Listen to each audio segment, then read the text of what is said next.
We are considering the dates of February 2, 3, and 4 as our initial schedules, no?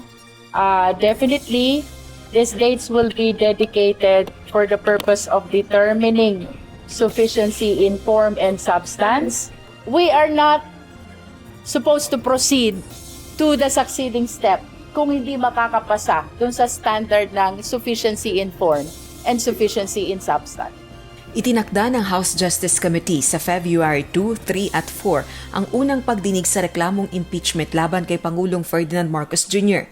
Ayon sa chairperson ng panel na si Batangas 2nd District Representative Jervy Luistro, hindi pa kailangang humarap sa pagdinig si PBBM bilang respondent.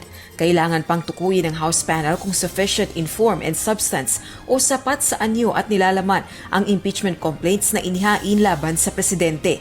Dito rin pagsasamahin ang dalawang reklamo na iniendorso ni House Deputy Minority Leader at Pusong Pinoy Party List Representative Jet Nisay at ng Makabayan lawmakers.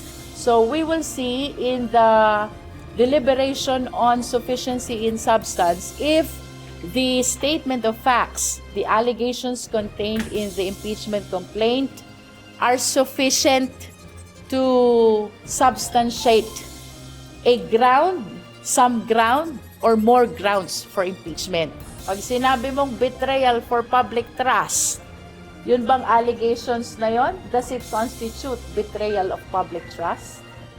Sakaling insufficient sa anyo at nilalaman, ididismiss ang reklamo at gagawa ang House Justice Committee ng report. Kaugnay nito, tatalakayin pa rin ito sa plenaryo ng Kamara.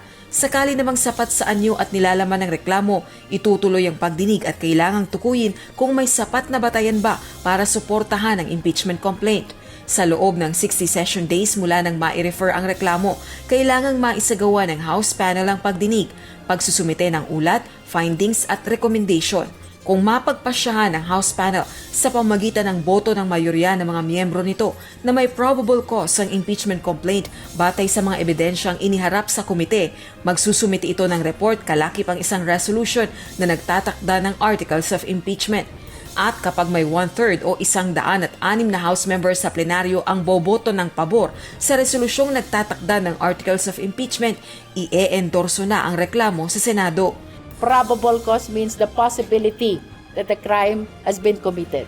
The members of the House are expected to evaluate, assess, and hear the impeachment complaint with utmost independence and impartiality. Ang Senado naghihintay lang sa pagdating ng impeachment complaint. Ako personally, yes. Just in case. I'm making sure that I can merge together the rules of impeachment, the rules of court, and parliamentary rules. Ang isa sa mga complainant na si Bayan Muna Chairperson Attorney Nery Colmenares, kumpiyansang sapat ang anyo at nilalaman ang kanilang impeachment complaint laban kay PBBM. We have presented in our impeachment complaint data, documents, congressional hearings. Ano pa bang ultimate facts yung hahanapin mo doon? In fact, it's more than that. So, yeah, we hope it will go to the merits of the case rather than on the procedural, yung mga form and substance. Kasi mas gusto ng taong bayan malaman ano ba talaga ang nangyari dito sa issue ng flood control. Dahil initiated o naumpisahan na ang proseso ng impeachment, wala nang ibang impeachment complaint na maaaring maisampa laban kay PBBM sa loob ng 1 taon.